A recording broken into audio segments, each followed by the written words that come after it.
With the NFL draft seemingly 2 weeks. 2 weeks. 2 weeks. no, 1 week away, but close enough.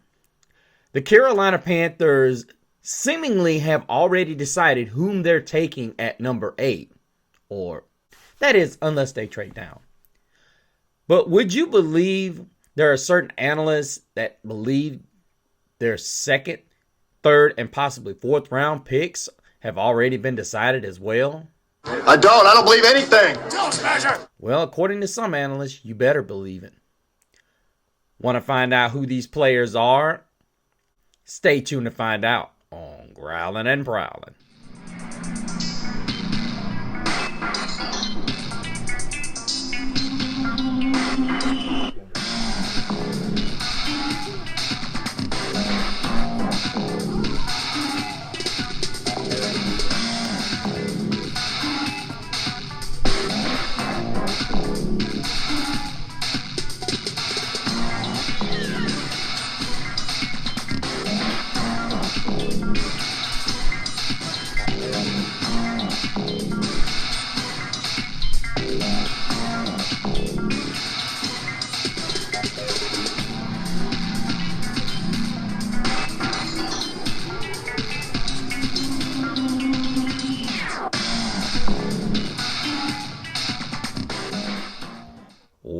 Welcome back, all you growlers. Thank you all so much for joining us yet again on another edition of Growlin' and Prowlin'. Of course, you're growling with the one and only Mr. CeeLo, and I hope you guys are doing great. I am doing wonderful. I just want to give a big growl out to my buddy Nate, whom will be celebrating a birthday, as well as my baby brother, who happens to be my spiritual leader and advisor, whom has come through a lot of life sickness and a lot of life trials to be here with us. I thank you so much, brother, and I love you with all my heart.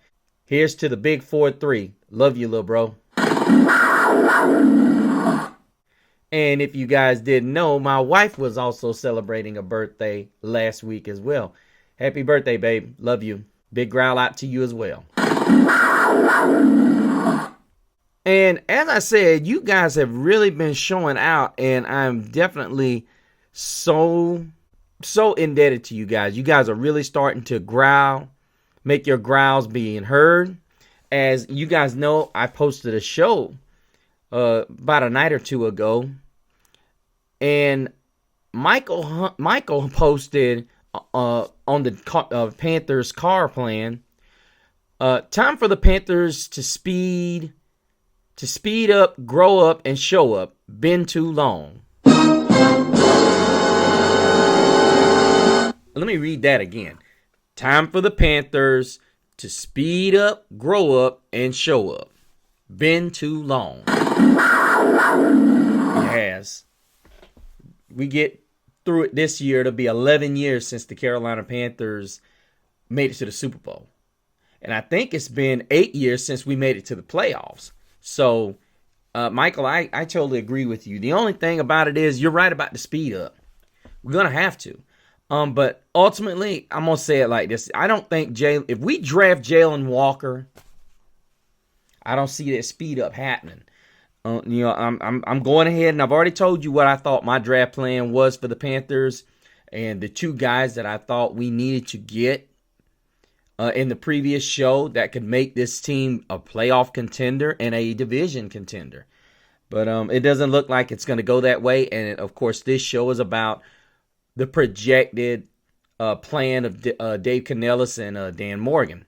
But as you guys know, the ultimate first pick, if the Panthers stay at number 8, and possibly Jalen Walker could be there. I'm hoping that someone jumps in front of us and sees something in Jalen Walker that we don't and swipes him right up, which will force Dan Morgan to trade back, because there's really no other guy that, to my estimations, that's going to be worthy of the 8th pick. Now, there is some thought. I think I was listening to Joe Person on Locked on Panthers now. I want you guys' opinion on this, because It never ever occurred to me of the possibility that the Carolina Panthers would be taking a tackle. Now, I'm going to be honest with you. This was absolutely nuts when I heard it the first time. When I heard it the first time, I was like, wait, come again? I could not believe what I heard. But then the way Joe Person kept going, and even at this one that I'm mocking right now, you've got Will Campbell on the board. Now, Armand Membo goes to the Jaguars, as crazy enough, but you still left with Will Campbell as well as Tetero McMillan. But, we're looking at the big board here, and you've got Malachi Starks, you've got Jihai Campbell, and then the crazy thing about it is everybody keeps talking about Jalen Walker. Jalen Walker's on down this list. Now, keep in mind, every mock draft big board is different. I mean, we keep seeing everybody mocking Jalen Walker to go to us at 8, and that is just not what I'm not feeling this, you guys. I mean, if you guys out there are feeling Jalen Walker, I'm not. This has all the makings of an absolute disaster. It does. It has all the makings of an absolute disaster if we take this guy here. And the reality of it is, just like Tetero McMillan, you look here and you say, let's see if we can trade down. Let's see if we can get something for it. I mean, even right now, I've got several trades available here. And see, the problem you have when you're looking at certain trades, do you want to trade yourself in a position where you can get more picks, or do you just believe this is the only trade you want to make? And the reality of it is, when you start looking and you start trying to decipher which teams are going to, when you start deciding which teams you're going to trade with, it's kind of a slippery slope, but at the same time, you want to put yourself in a position not to trade out of the player that you want. But everybody that has watched this show, you guys know how I feel about Nick Eamon-Rory. That is my guy. And yeah, I mean, to me, this is a situation where if our guy, we can trade down towards our guy, which the way it's looking, Nick Eamon-Rory could possibly go in the second round. I don't think he lasts that long. I think when you look at the way certain people have him on the big board, my biggest thing is you looking at where Malachi Starks is, you're looking at Kevin Winston, Xavier Watts. We all know where what we should do. We keep talking edge rusher. This is why I have an issue with Jalen Walker. And I know a lot of people are saying, get over it, we're going to get him, and that's what it is. And I'm really coming to grips with that. I'm praying that we get an offer that we just cannot refuse. And we don't have to worry about that. Him and even Mykel Williams out of Georgia. I don't like either one of these guys. These guys, to me, everybody keeps talking about the upside. We need a guy that can make a difference now. We don't need a project. And a lot of people are saying his ceiling is this, his ceiling is this. Well, I see 3 guys that have ceilings just as high. Guys like Mike Green, James Pierce, even Donovan Ezaraku. I hope I said that right. But when you watch a guy that is as fluid, and Ezaraku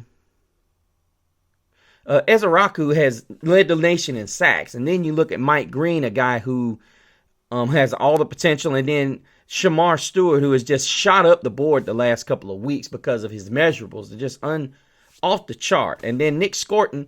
Both of your A&M guys are talented with the size. The problem is they don't have the production to go with it, and that is the big problem in this draft. You're seeing a lot of guys who just absolutely are not cutting.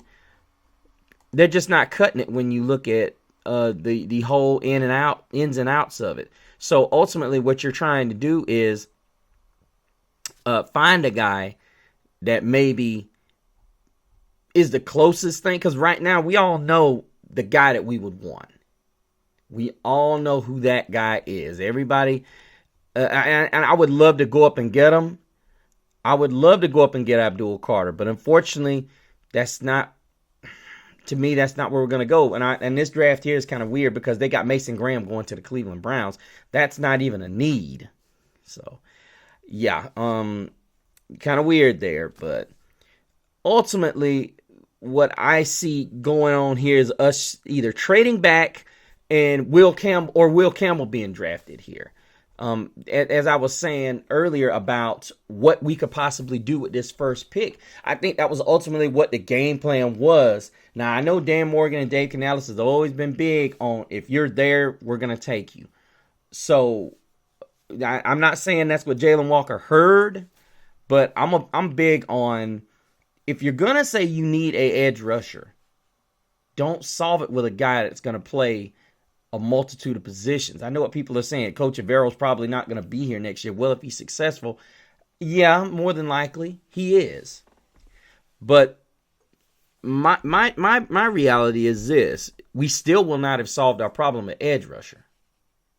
So why are we getting a multi-talented guy when we've already signed the guy that plays his same position in free agency to a 1-year deal? I don't understand that. And this guy is a proven commodity with the Rams last year. Rosborn was a guy who did his thing last year. But once again, you're on the record hearing that I don't agree with the fact that we take Jalen Walker. Will Campbell, not a big issue, because ultimately he can get a full year to get his feet wet, and he ultimately will be the heir apparent to Taylor Moton, more than likely, given that the Panthers have not extended that they have not extended Ike Ekwonu. It could be a backup plan. You never know. It could be a situation where Ike Ekwonu exercises his fifth-year option and they go and get another tackle in the draft next year. Who knows? I love the way the Carolina Panthers are thinking. I think this year we're not painted into a corner where we have to take this guy. This draft is loaded with edge. Now, here's the issue that I do have with that.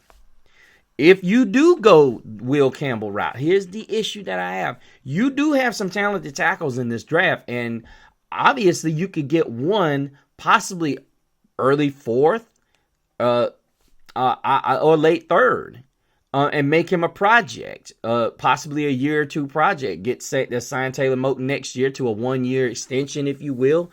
And there you go. And make this guy a possible 2-year project. And as I said, we've looked at the draft. You've seen guys like Wyatt Milliam. You've seen guys like Cam Williams out of Texas. Even Charles Grant, whose immense size is overly impressive. You could even take Chase Lunt, a guy who is out of UConn. The guy's 6'8", 305 pounds. And meanwhile, you've got this guy who could very well become the next big right tackle if need be. So needless to say, the Panthers are in good spot, but they did invite Ozzie Trapillo from Boston College in. He's a low-end third, possible fourth rounder. And Ariante Ursary from Minnesota. So they're guys that they've invited on top 30 visits that they could discuss. But the one thing I'm not hearing a lot of, and I get tired of this whole narrative that safeties are not important. And I remember hearing Joe Person say something about, I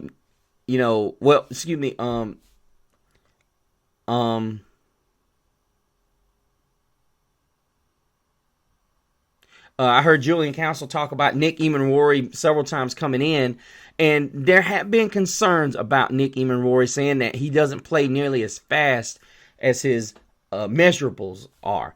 I get that, but the reality of it is his size is impossible to ignore. 6 foot, almost 6'4", 225 pounds. Now, let's say for the sake of argument, you got this beastly of a guy sitting back there. I'm just going to be quite frank with you. And you guys know how I feel. We have not explored the free agent market. Now, maybe this is possible now. I'm not saying this is what's going to happen. Maybe this is why.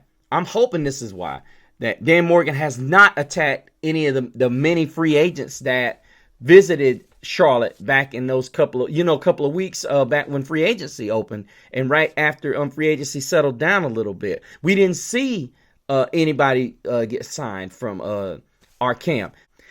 So maybe I'm thinking, hopefully, this is where the Carolina Panthers are hoping. It would not surprise me if the Panthers are playing possum right now, and I hate that they're playing with Jalen Walker. I don't ever want to see a player get flirted with, but I would love to see someone jump over us and take Jalen Walker like a Chicago. Be so interested in this guy that they have to snatch him away from us.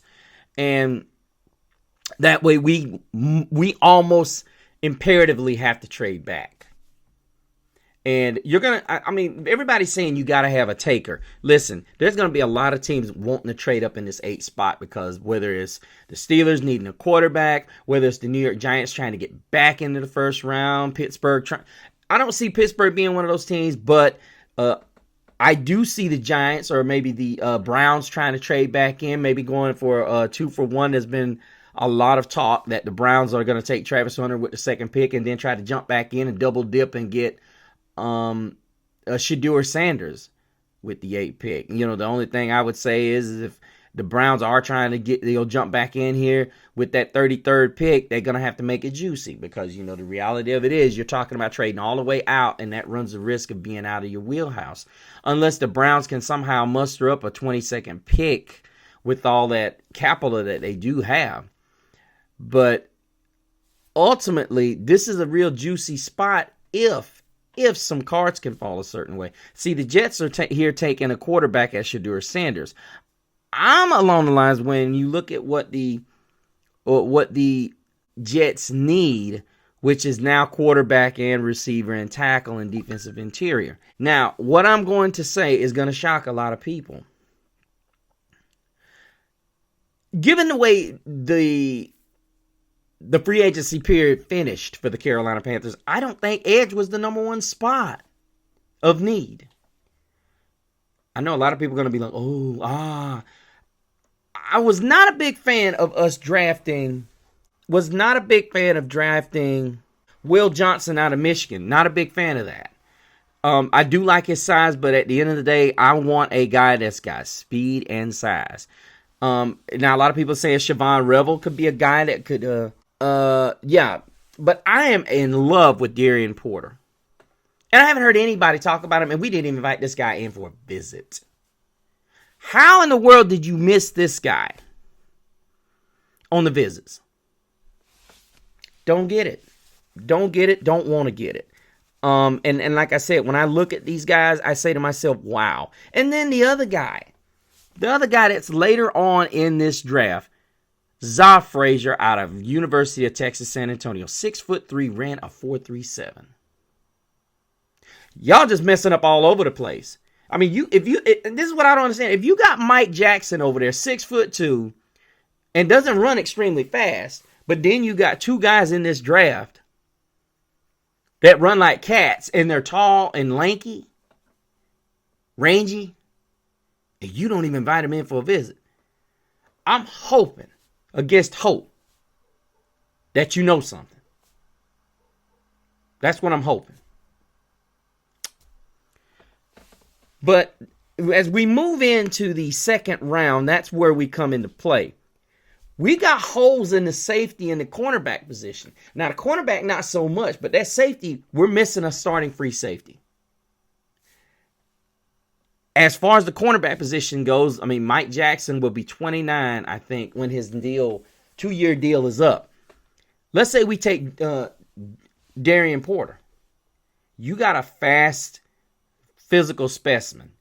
Dude is 6'2". I think he weighs just under 200. Guy used to play wide receiver. He's a converted wide receiver, and he tracks the ball like a receiver.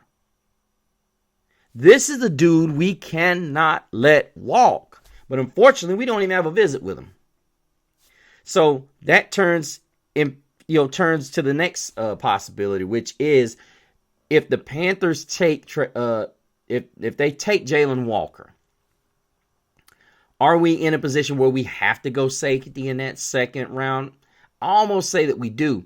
And the problem we run into, the only guy that we have tested is Jonas Sanker out of Virginia. And I think this guy is going to be more of a third rounder, not a second round talent.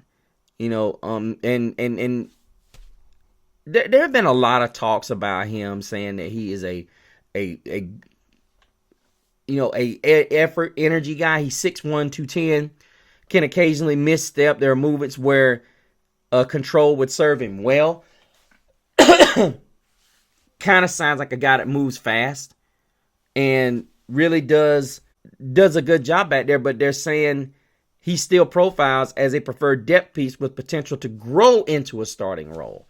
And this is where I have a huge problem when I listen to individuals talk about what this guy does and what he brings to the party. The thing that most people don't understand is we need a guy that can make plays. We keep saying we need playmakers all over the field. What better position to do that in is right here. Now, the possibility is in the second round. Now, we haven't invited him in, as Joe Person said on Locked On Panthers, who had the same kind of compliment for Xavier Watts that I did. I love Xavier Watts. I just don't like his height. I hate it. When you get a guy you got an opportunity to get a guy like Kyle Hamilton, who's rangy, and like they say he is the best ball hawking safety in the class. And Watts was listed as a wide receiver coming out of high school, having played there his freshman season for the Fighting Irish, and unsurprisingly has the best ball skills of any safety in the draft. But as well as his hands is what makes him dangerous. Now, I will say this, he's had some drops. I know this guy well. He's had some balls that he dropped even in the Ohio State game that the Irish lost in 2023 in South Bend.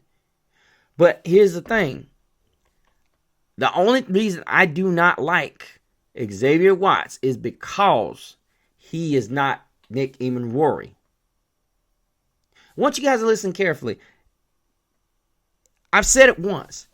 If the Panthers draft Nick Eamon-Rory, which is looking like a long shot, if we do draft this guy, we go to the playoffs next year. And a lot of you are going to say, where'd you get that from?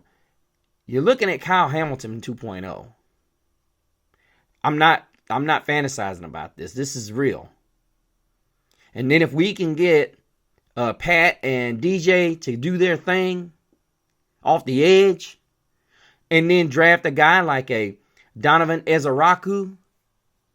Let's say we get Nick Eamon-Rory. We turn around and get Donovan Ezaraku in the second round. And then I know what everybody's going to say. Well, what do we do about corner? Well, there's a possibility that if we trade back, we could possibly take that third coupled with a fourth and then tie that in and get us back into the second round and still get Darian Porter. That is, if the Falcons don't get him. They're extremely interested in this guy. Just like they are about Zah Frazier. I can't believe we're still not looking to get this guy.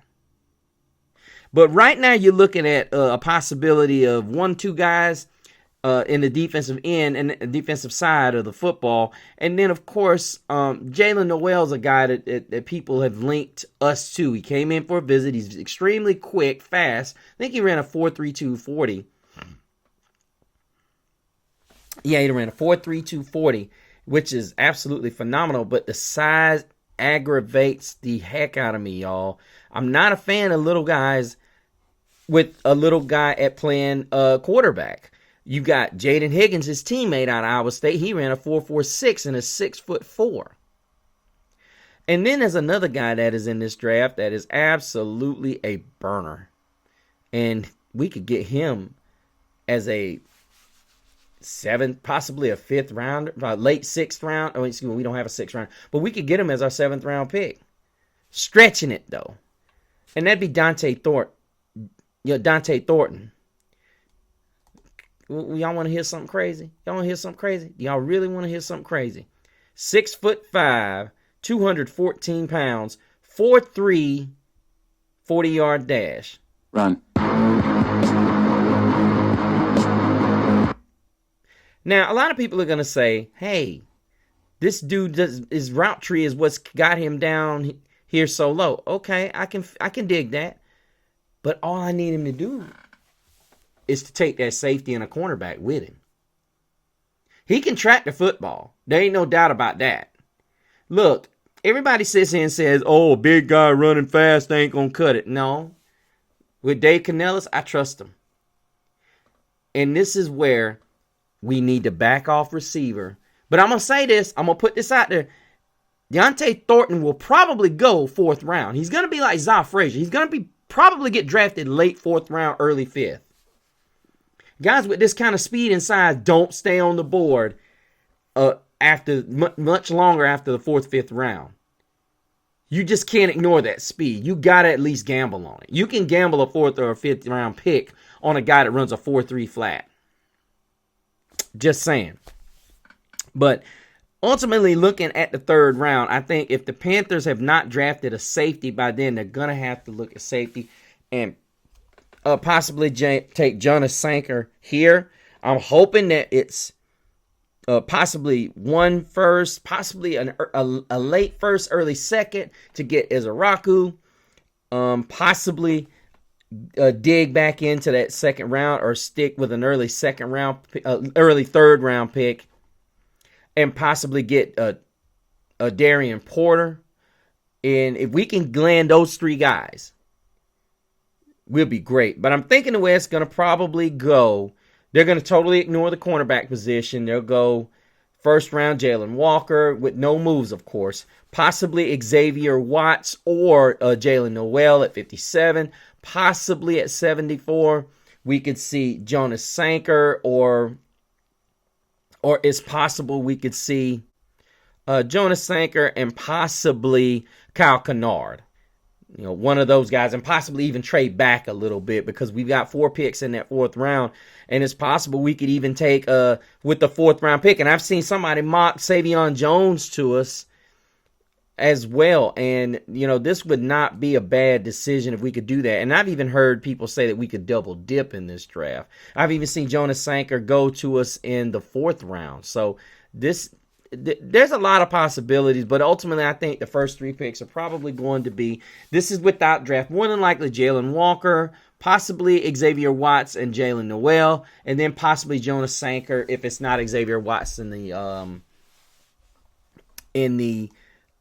2nd round. I imagine we will almost be required to go cornerback in the 3rd round, or safety if we don't go in either one of those rounds. I think ultimately that's where we're going to have to go.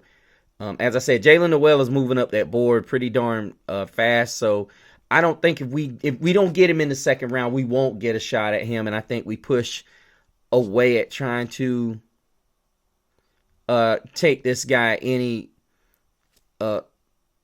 We probably run the risk of losing him if we don't get him at 57. Because I don't think he'll be there at 74. But then it's not all the hope is lost.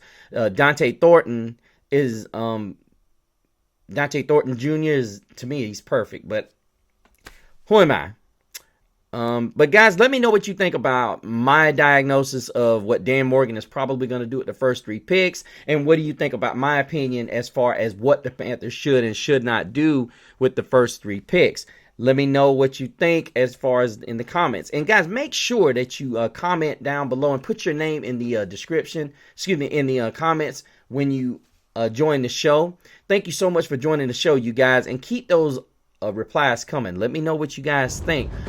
Make sure you join the Facebook group at Growlin' and Prowlin' on Facebook. Also join the Facebook page of Growlin' and Prowlin', and so you can get up with all the updates and shows that I will be up to. And finally, make sure you go to my Instagram at Mr. CeeLo so you can check out all the shenanigans that I will be caught up in with the NBA playoffs starting, as well as the transfer portal now open in college football, as well as the days leading into the NFL draft. Till we meet again, same Gap channel, same Gap platform.